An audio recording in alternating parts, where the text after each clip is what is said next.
Hello viewers, in this video I am going to show you how to export password from LastPass. First open your LastPass.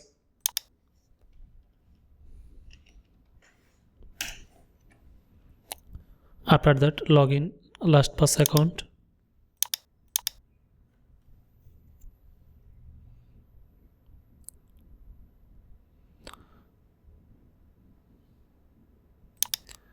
After login,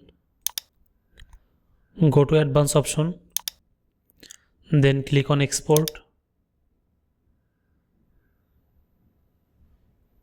Then successfully all passwords are exported to mail.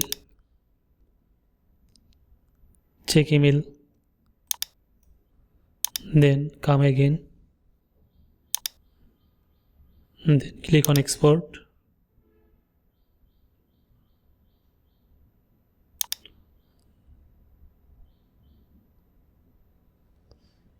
Finally successfully completed export. Thank you.